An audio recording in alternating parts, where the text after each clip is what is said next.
Good morning, everyone. Welcome to the Cybersecurity Readiness webinar. This is part one of a four-part series. You can see the other four dates there listed on the screen. My name is Michael. I'm the Director of Programs and Services for Wisconsin Counties Association. Today, I'm joined by Dr. Tim Raschulte, who is the CEO of the Professional Development Academy. He is also the Chief Content Advisor to the Cybersecurity Collaborative. The collaborative has a strategic partnership with WCA Services Incorporated, where we offer this service to our members at a reduced rate, where they can have first-class access to security. So I'll turn this over to Dr. Tim, and he can introduce his team. Yeah, thanks so much, Michael. And thank you, everybody, for joining us today for this webinar. And as Michael mentioned, it is a webinar series, and it's the first of four that we're going to get into. And one thing that you'll notice if you've read through all the detail of what this series is about, there is a kind of pattern or flow to this that Michael and I will be bringing in a host of experts around the topics of cybersecurity, specifically around how do we create increased level of readiness when it comes to cyber preparedness among our teams. Because let's face it, people are the perimeter. It's great to have the best technology. It's great to have the best processes in place, but the best defense posture and the best defense structure for any organization is the people, their preparedness, their readiness when it comes to cyber attacks, cyber threats, cyber risk. And that holds true with any risks within the business of our counties. People are the perimeter of anything that we engage in, and we will focus on that. And particularly, we're going to focus on that today. We're going to talk about the shifting landscape of cybersecurity. And we're going to focus on why is it shifting? What are the advancements of risk? What are the advancements of threats that we face every day? And how do we prepare ourselves best for that? And we're going to hear from NACO's chairperson and president of the IT Standing Committee, Commissioner Constance, as well as NACO's Chief Technology Officer, Rita Reynolds, throughout this webinar today. And when we leverage this into the next webinar series, next webinar of this series, you can see we're going to go into more and more detail. And we're going to get into some of that as we wrap up this session in about 45 minutes or an hour from now. But really what we want to get into now is the landscape. And what I want to do is just, ask what might seem like a rhetorical question, but it's a legitimate question. How's your year going? There are things that we're faced with today that none of us were planned to face at the beginning of the year. And there are things that we're doing now in carrying out the business of our counties that are just remarkable. They're just really there's a lot that we should commend among our teams, the resilience of our teams to carry out the business of our counties with a pretty significant amount of change that we have endured this year. And we can think about all the change. Obviously, COVID comes to mind, but we can also think about the wildfires in the West and the hurricanes along the coast, and the storms that have gone through the heartlands and the prairies areas of the United States. Every one of our states, every county across our states have really been impacted by a great number of challenges and risks that they have realized this year and that we are overcoming. And we're overcoming it because of certain technologies we can put in place and certain processes we can put in place, but it is really because of the people. It's the people being prepared to do the right thing at the right time and carry out the business of our counties every day of the year, especially in times of crisis that we find ourselves in right now. And so I just ask you to really think about the year. Think about, yes, there's a significant amount of challenges, and those are real challenges, and we need to be mindful about those and prepare for those. And as we work through those, level up what we're going to be able to do next and beyond that for the next level of challenges that we're going to be facing. What I want to do too is I want you to just think about where you're at. For some of you, you're in your office because you are working from the office, but we're also working with a lot of individuals that are now working from their homes, which adds a level of complexity and, quite frankly, a level of risk as well. And wherever you're at, if you're at your office, if you're at home, just do a quick scan around your desk location, about wherever you're at. You could be sitting on your living room sofa right now. You could be at the dining room table. You could be at your office at work. Take a look at your surroundings. and think about what's connected to the internet. Think about what is the most connected device. Just make a list, in your mind, or just write down a list of all the things that are connected. And now I want everyone, whether you're at home or not, think about your home. What are the connected devices that you have at home? That your kids have at home, that your partner, your spouse has at home, that you use to help enable efficiency in your life and your work and connecting with your community and schools and other types of associations that you're engaged in. Think about the most connected items. If you want to use the chat and chat to us, here on screen as to what your most connected device is, or maybe your most obscure connected device. What are those connected devices? Just think about that for a second, because it's associated with the shifting landscape of risk that we all face today. And, when we've done this in the past, there are things like, we've got some ovens that are connected devices. June makes an intelligent oven that, you can set. Some of us have these ovens in our homes, and they're great for efficiency perspective. They're great for planning perspectives. They actually increase the level of risk when it comes to cyber threats and attacks as well. Think about some of the other aspects you have. Most all of us have some kind of Echo, an Amazon Echo or some type of similar device. Nest now has their own version of this. And of course, Google has their own version. Apple has their own version.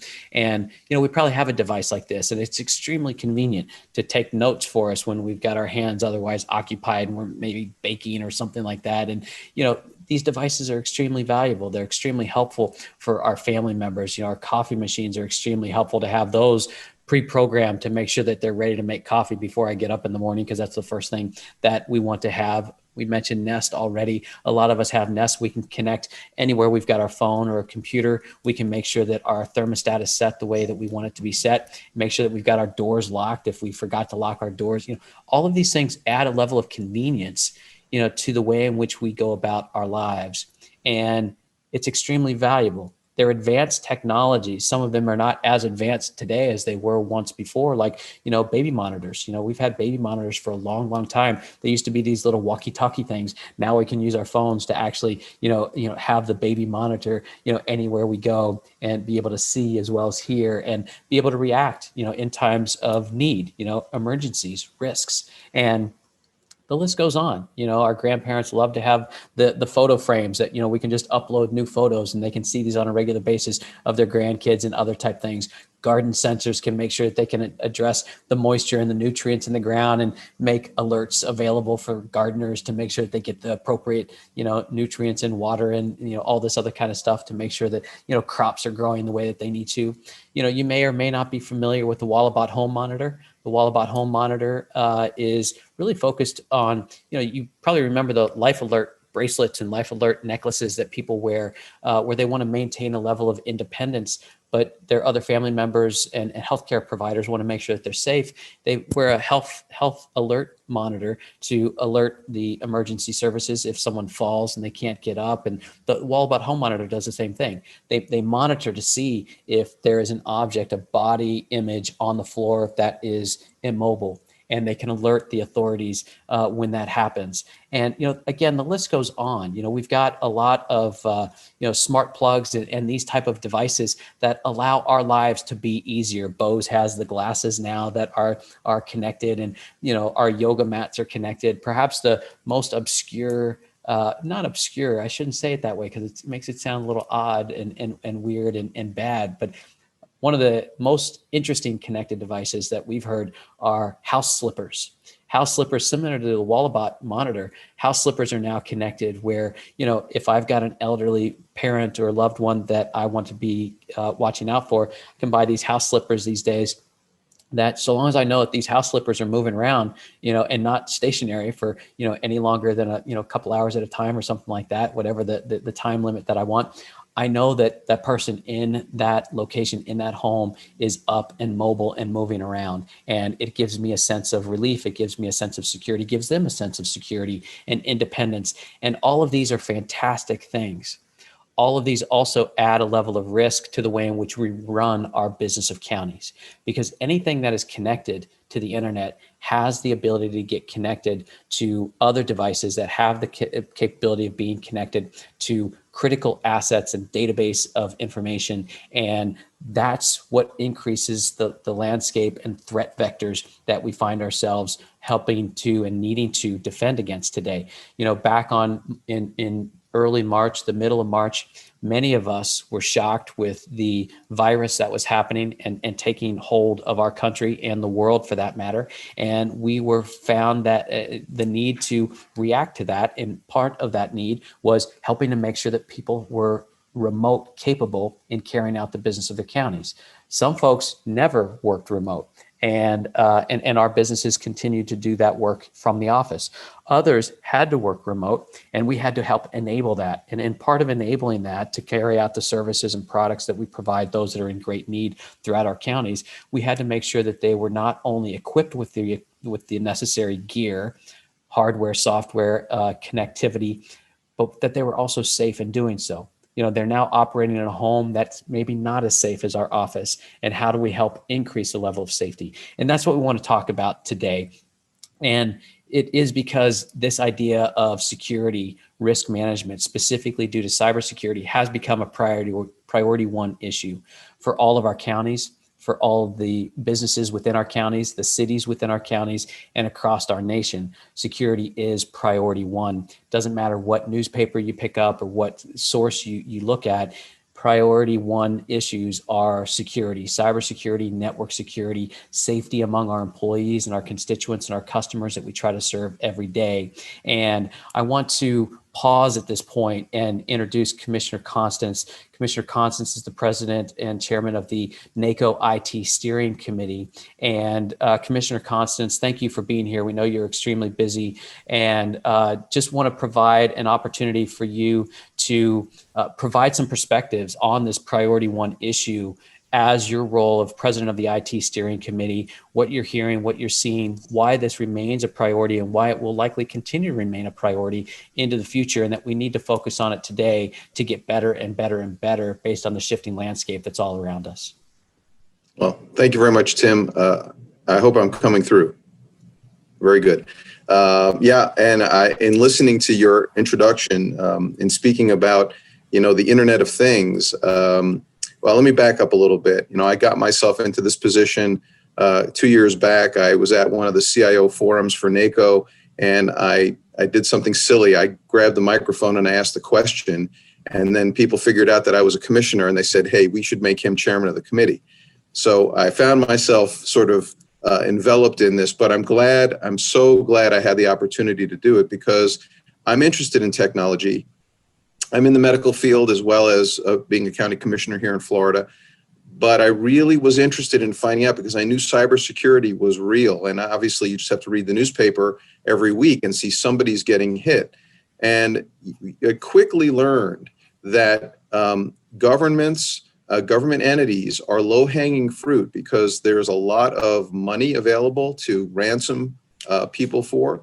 And then you also have the fact that we're not as professional as the private sector. So we don't fix things ahead of time. We usually wait until there's a crisis, and then we say, oh goodness, we need to fix this. So it's really interesting, in what I've learned over time, and in Tim speaking about this Internet of Things, you just don't realize how many conveniences are these portals of entry. And very quickly, and I was also very fortunate, I went through the Enterprise Leadership Cybersecurity course through the Academy, and got a real crash course in cybersecurity and the things that you got to worry about. Everything from a thumb drive onto the computer to just using appliances at the house that you might be now connected into the county network. I mean, there's just so many things. So you start to develop this real sense of awareness. I don't want to say fear, but it's awareness about how you need to address the environment, how you need to interplay with the environment, and make sure that everything that you're doing makes a lot of sense.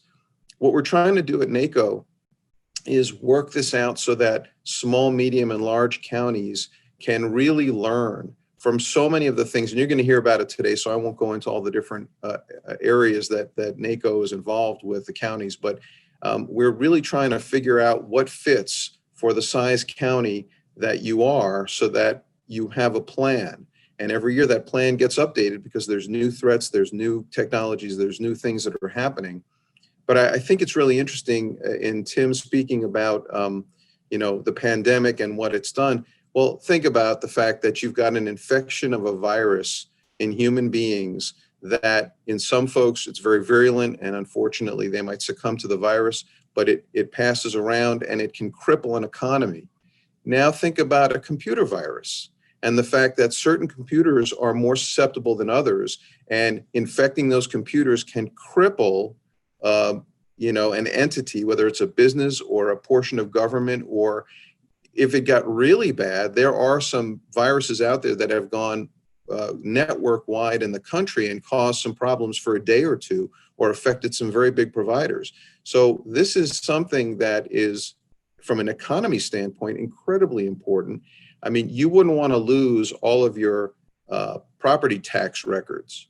And yet, if all that data gets stolen from you, what do? Do you pay the ransom? Because if you get the information back, we've had these discussions. How do you know that it hasn't been corrupted? Can you even trust it? So there are so many things that we talk about.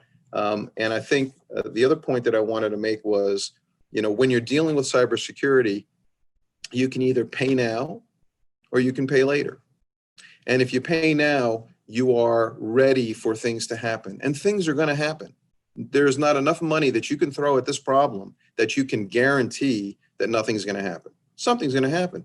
But if you're prepared, you're going to have a system that cordons it off and limits the damage, and you're going to have your backup systems all set, and it's going to be kind of another day. But you had a pre-event checklist, you had an event checklist, and you had a post-event checklist so that you could debrief and figure out what's going on. Wouldn't you rather have that system set up so that you know what you're in for and you can prepare for it, as opposed to one day your administrator calls you and says, hey, we've had an issue and we weren't ready for it. And now you've got to hear how bad it was. I'll take it a step further.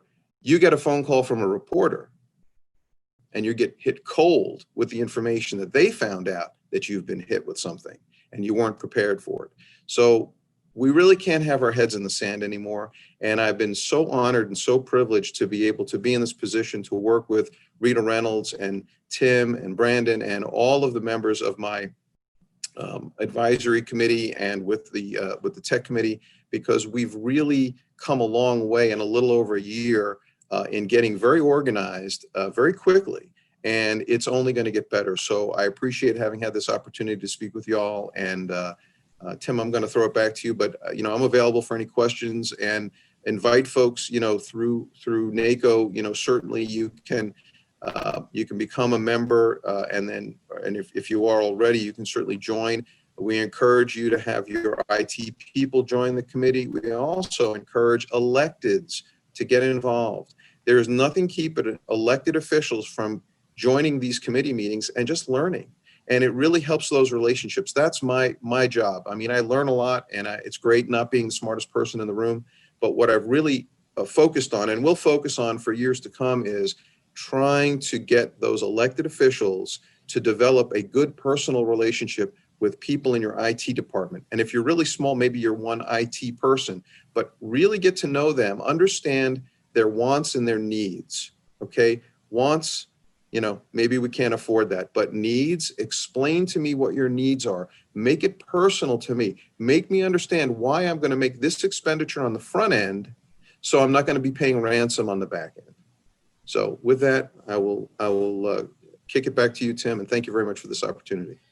Commissioner Constance, thank you so much. It's always great to be with you and hear your perspectives from the role as commissioner, as well as your role as chairman of the IT Standing Committee for NACO, and all of what you represent in focusing on security and IT connectedness among people, bringing people, building that network among one another so that we can share best practices and lessons learned and scenarios with one another, because we are all facing some of the same things. And when we think about facing those things, as talked about, and what makes this a priority issue so prominently is the connection of things. That Commissioner Constance just talked a little bit about the Internet of Things, and that's what the prior slide was all about. It is this connected set of devices that help enable our lives to be more efficient, more effective, more fun, more capable of accomplishing things from a business perspective and a community perspective.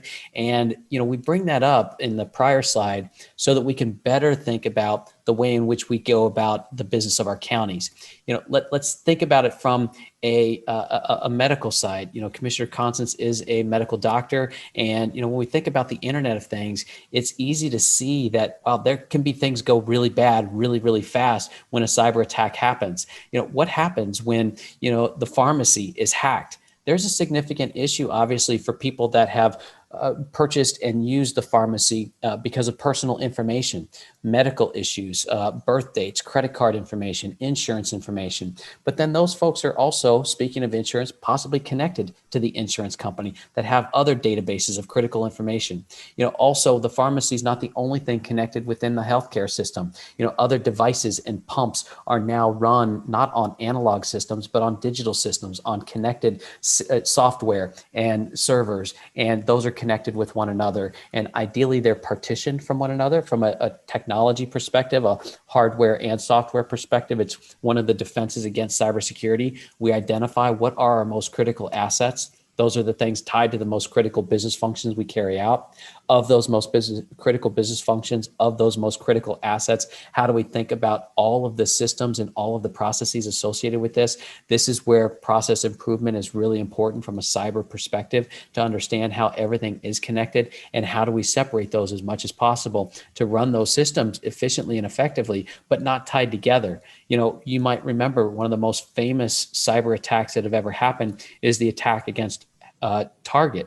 And Rita, I'm going to ask you to come in to talk a little bit about the priority one issue and your role from CCAP, and then leaving CCAP, coming over to NACO, serving as the Chief Technology Officer, helping to establish the County Technology Exchange, the Tech Exchange, and the collaborative that you're building there to share best practices and information around this, because it is so challenging. But Target was hacked not because of their point of sale system or their inventory system that a lot of folks might think about, but they were hacked through their HVAC system. The HVAC system maintenance individuals who had access to the software that ran their HVAC systems was actually connected to critical assets within Target that exposed all of the Target customer information and possibly employee information and other critical data a long time ago at this point. And there's time after time after time cases that explain the same scenario, and that is all part of the landscape, the shifting landscape of cybersecurity,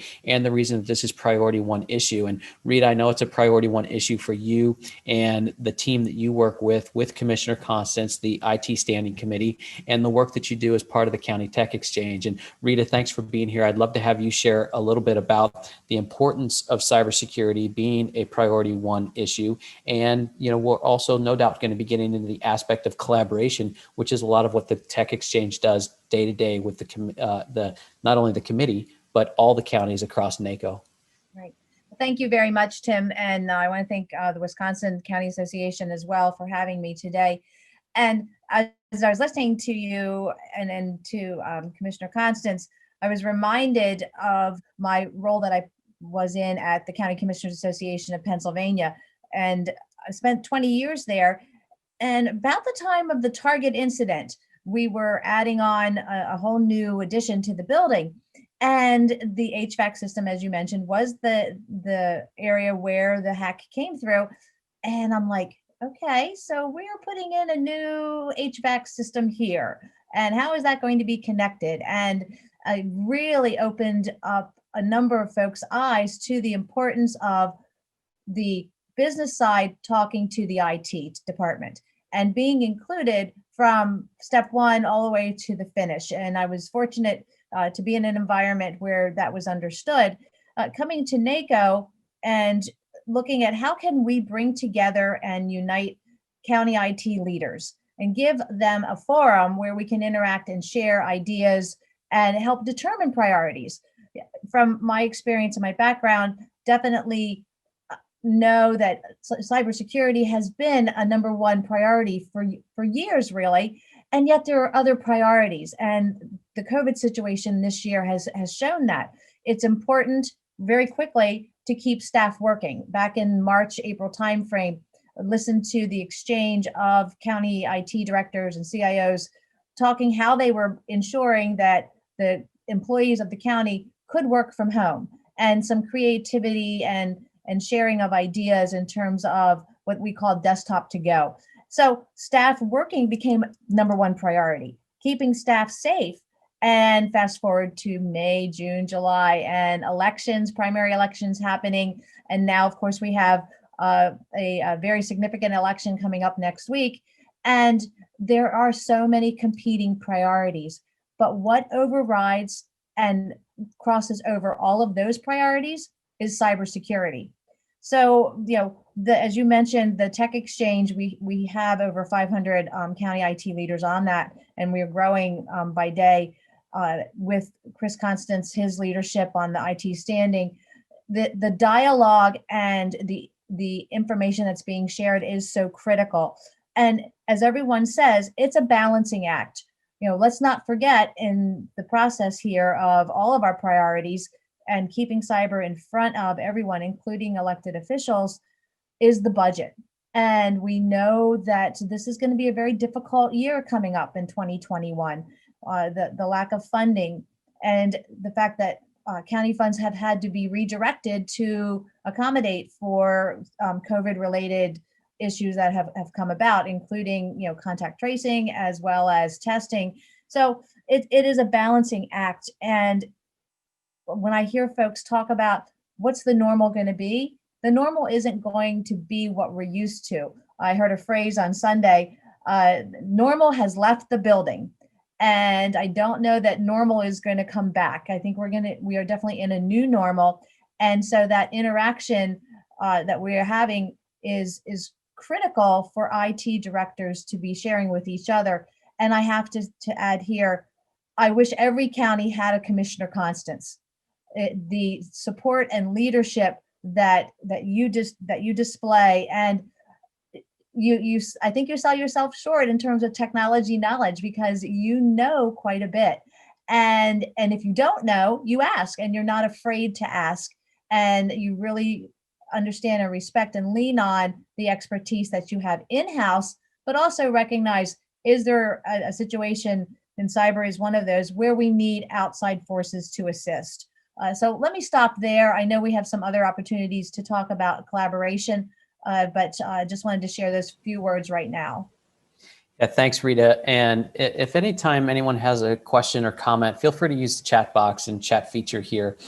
We'd love to hear from you. We'd love to answer your question. But to provide a little bit closer and finer point on the challenge that we all face, everything does become, and everything more and more is becoming connected. Just as we were showing on the prior slide, if you've, thinking about, already thinking about Christmas coming up and the, holiday season and, Black Friday sales after Thanksgiving and, new TVs, your Apple TV obviously is going to be connected, other devices, a lot of electronics, most all electronics that you think about acquiring are going to be connected. And, similar to the hack at Target, think about something again outside of the area of county business, just to provide easy perspective as to what, as a comparison to the business of counties. Let's just take the automotive industry as an example. You might work for one of the large automotive providers, Ford, GM, others, and you're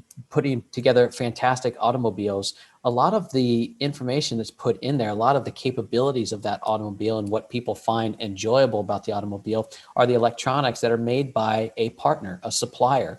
And so those go into the vehicle, braking systems. And, we've got a lot of great new technology, safety technology that allows us to, if we're distracted, keep us in our lane. And if we're distracted, slow us down. If something in front of us is stopped, we've got automatic braking systems and others that if those systems fail, there's a catastrophic event that takes place, a terrible event. The same thing happens when we get hacked within our system. So as you think about your systems, think about what are our core processes? How do we help enable our employees to stay working in a time of a crisis like COVID? How do we think about carrying out our business? What do we do? Who do we do that with? Who are our partners? All of these things become important relative to the security of our employees, relative to the security and capabilities of our entire partner supply chain, if you want to think about it, or value chain, thinking of it that way in terms of carrying out our services and products.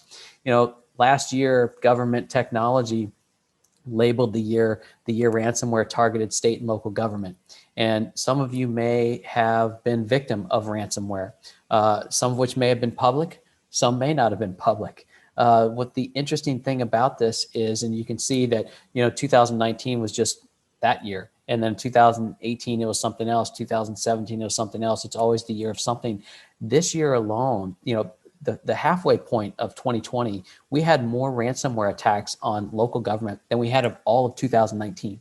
And so, to Commissioner Constance's point, the government is a huge target. More than half, nearly 2/3 of all ransomware attacks are on local government.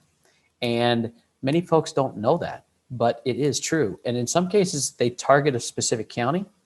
Others, it's a very coordinated attack, like what we saw in Florida and Texas last year. Very coordinated attacks taking place across multiple areas of states. And, Commissioner Constance also mentioned that, you want to be prepared for it. I know that cost is always an issue, and you're always being asked to do more with less. I know that's a cliche, but it is true. And you're always finding ways to do more with less. There does become an important consideration when it comes to cybersecurity. As mentioned, I'm the CEO of the Professional Development Academy, and sometimes people ask me, why would I train people to be better leaders? If I train them, doesn't it just prepare them to be better at their job, and they might leave and get a better job somewhere else? It's like, yeah, that might happen. You might train someone and they might get a job somewhere else. They might leave. What if you don't train them and they stay? The same thing holds true with cybersecurity. Yes, you might fortify your defenses and spend money on defenses, and it might protect you from certain defenses. Might not get hacked. But what if you don't make that investment and you do get hacked? The same kind of mindset and mentality kind of plays in with cybersecurity as it does leadership development and training. And it is a balancing act. And one way that Rita and Commissioner Constance and others across NACO and their partners are working, they are trying to build an aspect of collaboration so that you can extend the otherwise limited resources that any county, any organization has.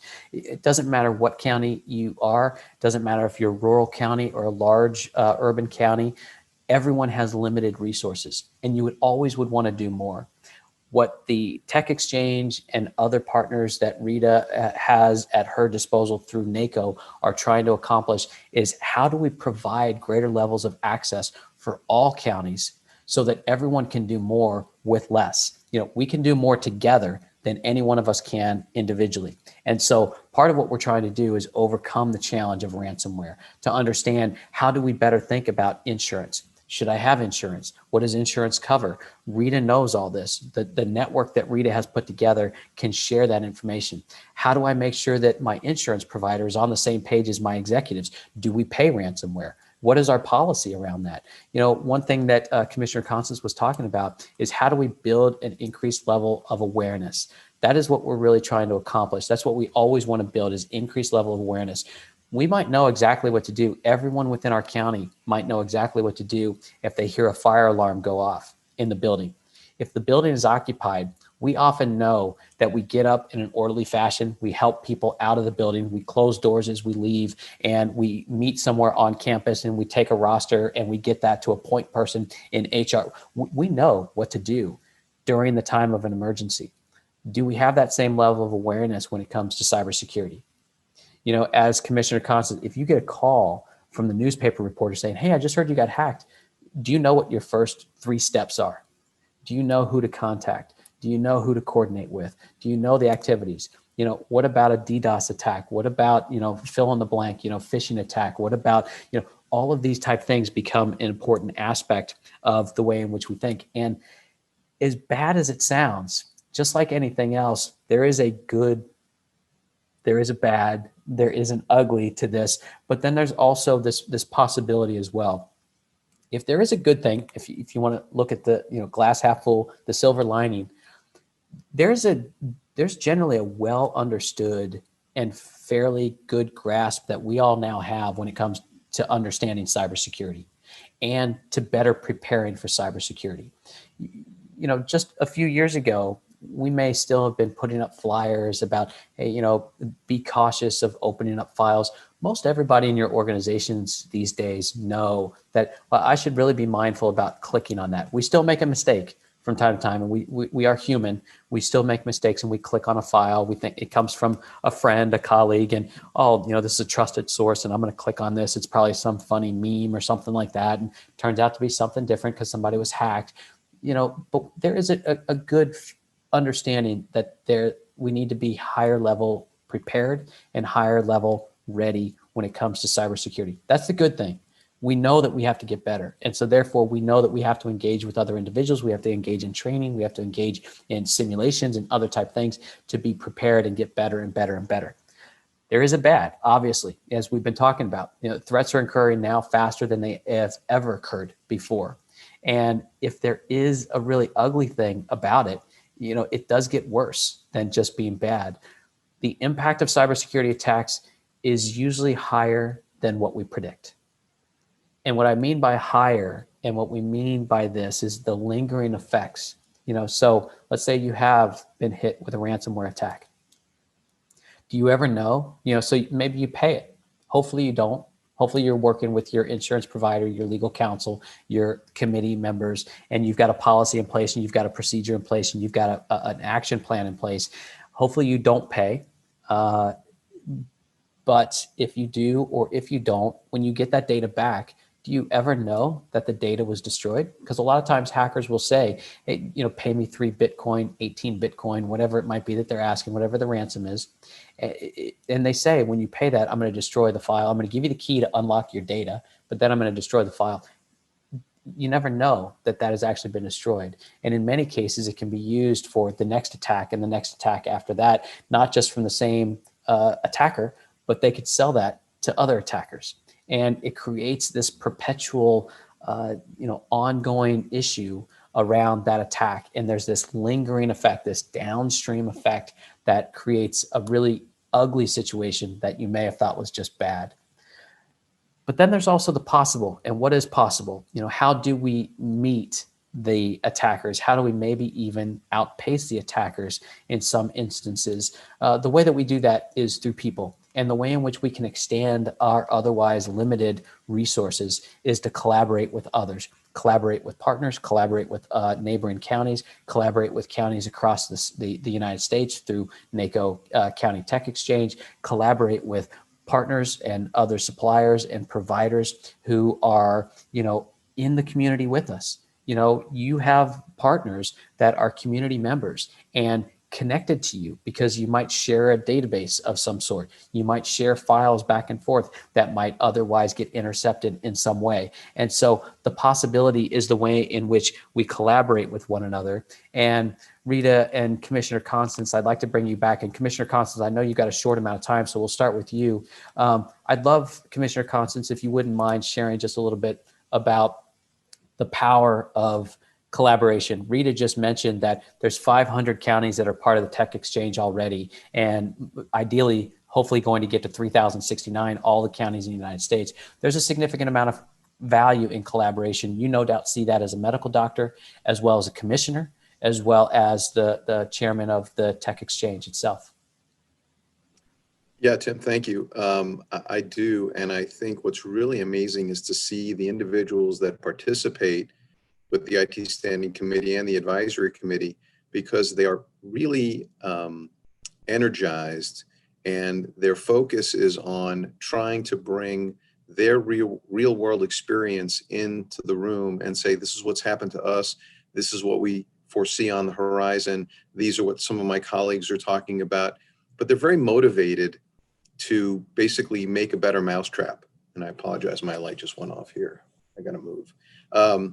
The most important thing is that we're trying to get to this shared goal. And I think it's really important to focus on the fact that we don't have all the money in the world at our disposal. We're actually we have to be very careful about how we spend our taxpayer dollars. And the experience here in Charlotte County, we're very fortunate because we have a pretty good IT department. When I first got here, was impressed with how focused they were on security. Lots of my emails got swept out of my box. There we go. Got swept out of my box, and I had to put in a code to kind of get them out and decide if I even wanted to open them or not, because they were looked at as if they were already a risk. There's also, they want to make sure that if we see something, we say something, right? Just like the New York City subways. If we see a tricky email, I don't touch it. I forward it to my IT chair. And we do internal phishing, so they're looking for problems and they try to trip up our employees to make them click on things they shouldn't be clicking on. So we internally test for that all the time. And I think that's the thing that really governments can focus on the most, and government entities, is our people. Our folks have to understand that we are on constant attack, and our systems may be pretty good, but the individuals, the human beings, may be the portals of entry. So it's so important that they look at everything critically, that they know how to discern, is this real or not? And if they're not sure, no harm, no foul, call IT and let them know. Here's the other side of it. If they click and realize they've made a mistake, there's no shame in that. There's shame if you don't tell somebody. But if you click and you go, oh my goodness, I think I did something wrong, call IT immediately. They can shut your device down. They can cordon it off. They can do things to secure that area, and you'll get patted on the back. It happens to everybody. Thank you for letting us know. I'm even starting to work on a plan. I spoke to the administrator. I want to start giving out a monthly phishing award. Folks that find stuff that looks suspicious and they turn it in, or anything that they do that makes the system more secure. We need to recognize that, because we are all in this together. It is so important to be able to view the entire landscape and know that the individuals are, and a weak individual in letting stuff in, that's our biggest threat. When I went through and took the training and learned, it's so important to have, as we talked about, that plan. Because here's the thing, the day you find out that you've been hacked may not be the day you were hacked. It may have happened the day before, or weeks ago, or months ago. They can get in your system and they can be there, and they can put one of these Trojan horses, and they can just wait until they decide that they're done pulling out all of the information or doing all the things behind the scenes that you didn't recognize they were doing, and then they shut you down. So it's so important for people to know that they are the front line. They are there to protect your system and make sure they know that they have such a responsibility. Here's your login and here's your password. But now you are an open portal. You are a vulnerability to this system. Don't let us down. So it's so critically important. Now we're adding devices. Now we're adding all these other things. Frankly, I'm not interested in talking to my refrigerator over the internet, so I'm okay. But I think that, as Tim talked about, there's a convenience level. There's certain things that do make our lives better. It's kind of a risk reward. Do we let this Pandora's box open a little bit and see if we can live with that in and out? Or, do you keep most of your personal stuff unconnected? Unfortunately, in the government sphere, we got to be connected. And a lot of the things that we have in technology can be great. I mean, I can now access a smartphone for a person out in the field or a client through social services, and they can walk around inside their house if they decide they want to do that. Instead of me sending a person out there to do a site visit, we can call and yeah, that's the person and that's the address, and they walk around. It makes the system so much more efficient, but it opens us up to more vulnerabilities. So you have to be able to play those things off, and good training and good systems and a good plan. Those are the things that will really set you apart from the other low-hanging fruit. I mean, nobody wants to be hit, but it's, if you're going to be out and about and a shark is attacking you, you don't have to outswim the shark. You've got to outswim the person next to you. And it's it's that kind of a situation. So be the best you can be, and maybe you won't get hit as hard. And certainly because your systems are so robust, you'll find it right away and you'll limit the damage. I'll give it back to you.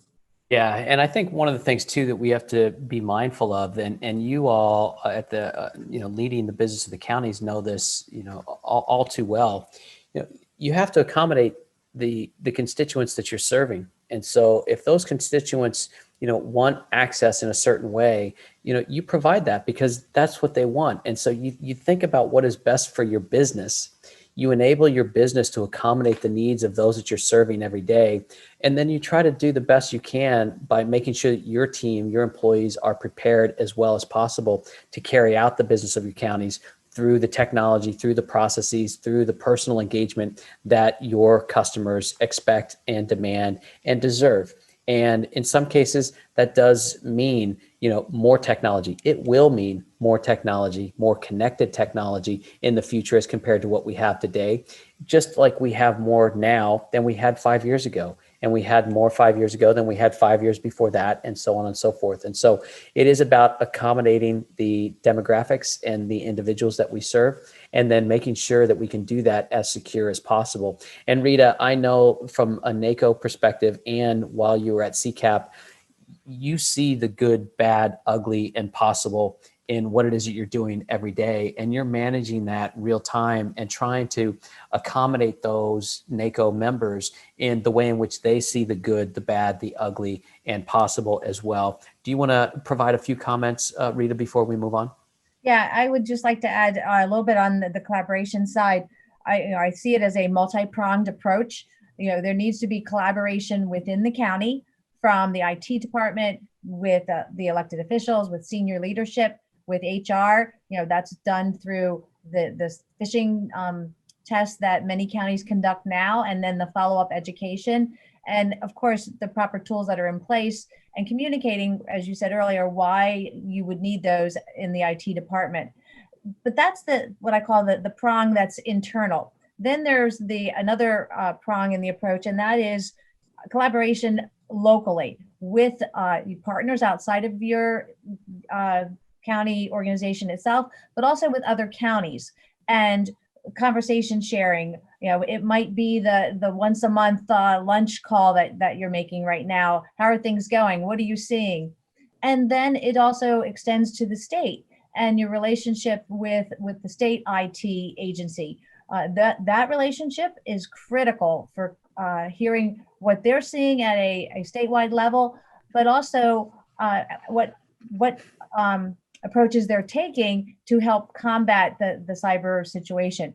Partnering together is so beneficial at that level. And then the additional prong from a national level, and that gets to, of course, legislation. And one of the things I think of, having been through some forensics over the years, every state has a different rule when it comes to notification when you're in a cyber incident.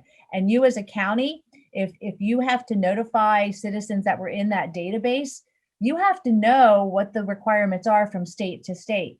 At a federal level, HIPAA is standard for all states, but beyond that, notification rules can vary. And so when you're connected in at a national level, as a county, you're better able to meet the cyber needs and be prepared in advance. I know we talked a lot about the collaboration there, but I would be remiss not to mention 3 or 4 different national organizations: the Multi-State Information Sharing and Analysis Center, and they have the Elections Analysis Center as well, the CISA, which is part of Department of Homeland Security.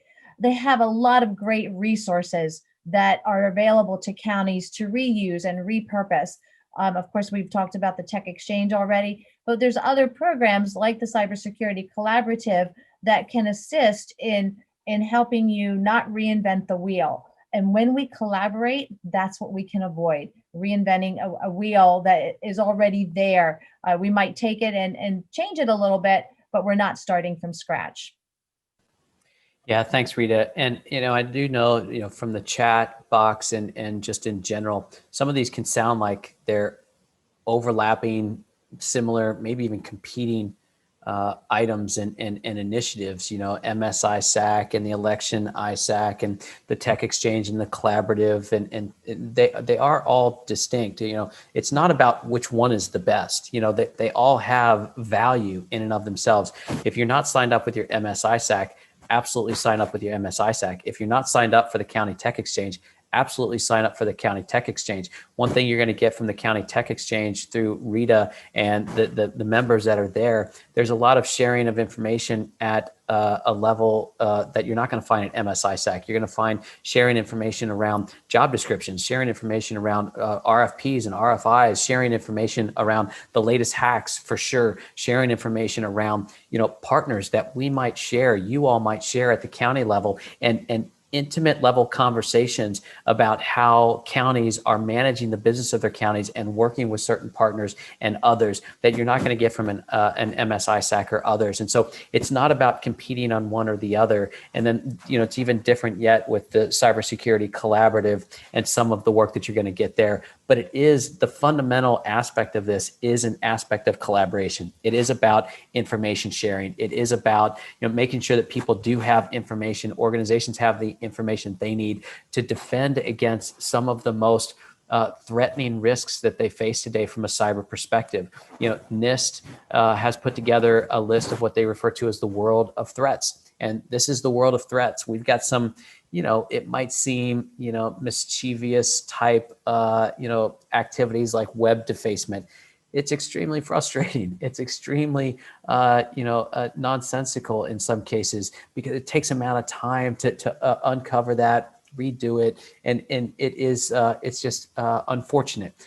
It's a risk. It's a cyber attack that we need to keep mindful of, just like we would anything else, like a phishing attack or counterfeit websites or computing of critical data and manipulating the computations that are trying to be done. Think about that again from a medical perspective. If someone hacks into that pharmacy and changes the distribution of some type of pharmaceutical for an individual to take, and they change the calculation, and someone takes it home and they open up the bottle and looks like the same pill, it's the same color, same size, same shape, everything else, but the dosage is a little bit different, and the pharmacist didn't notice. The patient certainly is most likely not going to notice either, but it could have catastrophic injuries to that individual, if not worse, for that person, their family, their community, that hospital, that pharmacy, and everyone else. So this is a list, and it's not. And hopefully this presentation is not coming across as, an over kind of arching aspect of an overemphasis around the risk, but these are real. And, we bring this up because if you look kind of in the center there around fire and earthquake and flood and pandemic, these are risks that NIST focus on as well, because there's a recovery aspect to it that we need to be mindful of from an IT perspective.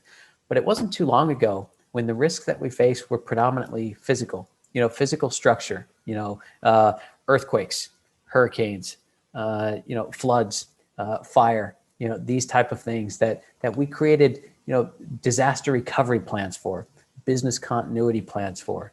And as we've advanced our living standards, as we've advanced the way in which we connect with customers and constituents across our market, within our counties, we have advanced the use of technology. As technology has advanced, there have become, new threats that we need to defend against. And that's been a relatively short amount of time that we have endured this. Many counties do not have a chief information security officer. There are many counties that don't have a chief information officer. There are many counties that share services to actually conduct the IT technology stuff, the networking stuff, the ordering and providing of computers, secure computers with the systems that need to be on those.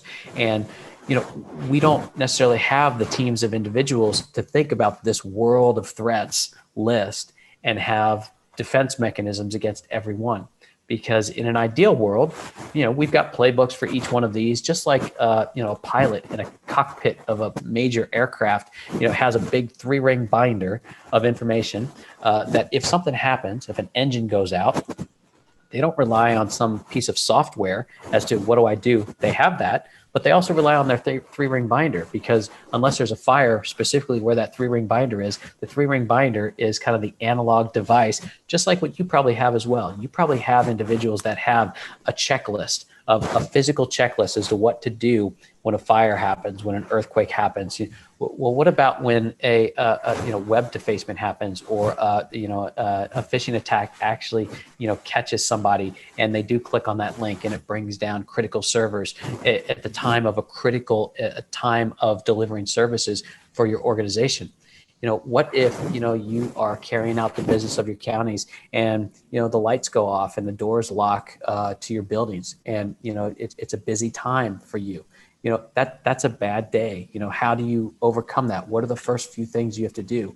Those first few things from a fire or an earthquake perspective, maybe not for everything when it comes to technology. This is what Rita's talking about regarding collaboration and the power of collaboration.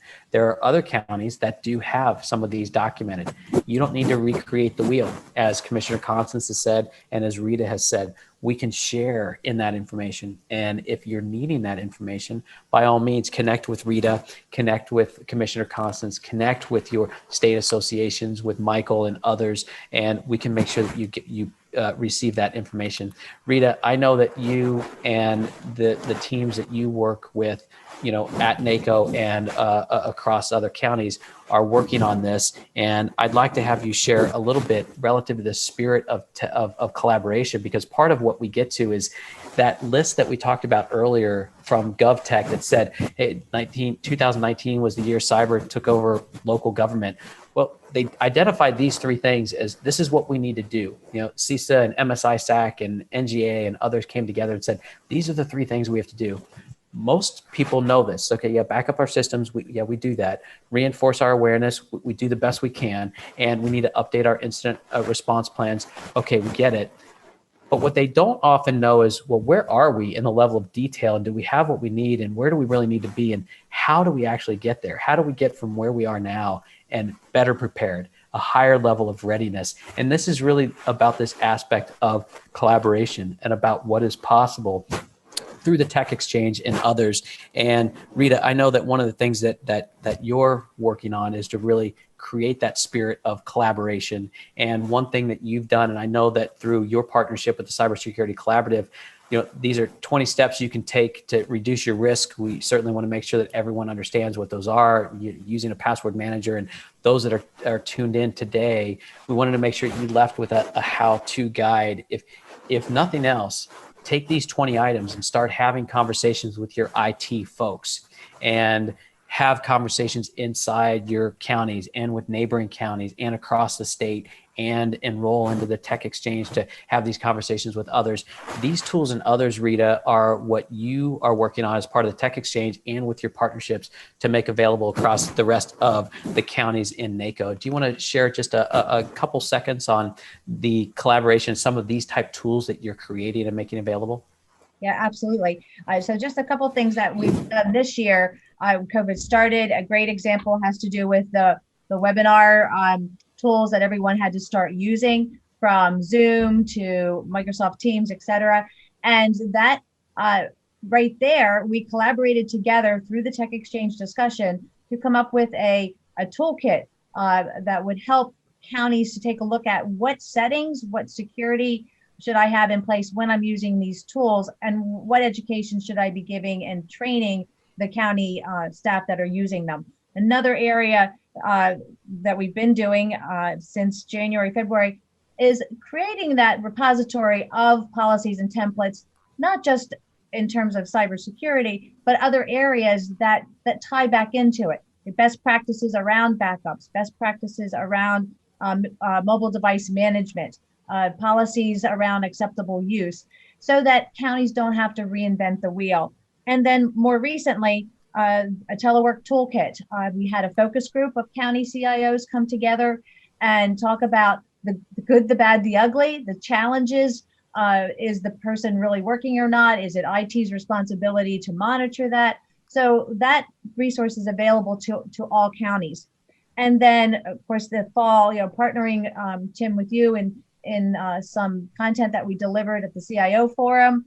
And upcoming is a cyber simulation that we'll be having in December. Tim, it comes through the High Performance Leadership Academy.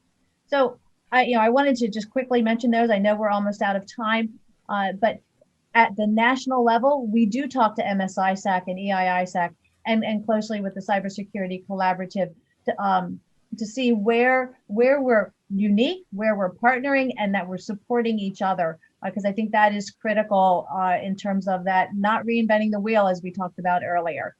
So just a few items there. Yeah, thanks, Rita. And we'll turn it back to Michael at this time. Rita and Commissioner Constance, thank you so much for your participation. The next webinar in this series is on November 10th, and we're going to get even into more detail about assessing how do we assess where we're currently at and measure where it is that we need to be to feel better, secure, more prepared, more ready when it comes to cybersecurity and cyber risk. So Michael, thank you again for the invitation. I'll hand it back to you to wrap things up today. Yeah, thank you. Thank you, Tim. Thank you, Rita. Thank you, Commissioner Constance. We really appreciate it. As Tim mentioned, this is the first in a series of 4. We're going to take next Tuesday, which is Election Day, off. We encourage everyone to vote. If you haven't been getting that message, that's out there as well. But again, in our next one, we'll be talking about readiness at the county level. So again, thank you for attending. If you have questions, please feel free to reach out to me at the association. We can also provide the contact information for Commissioner Constance, Tim, and Rita as well. I know Brandon from NACO has been chatting with many of the attendees today. You can feel free to reach out to him as well. We look forward to seeing you in 2 weeks. Thank you, everyone.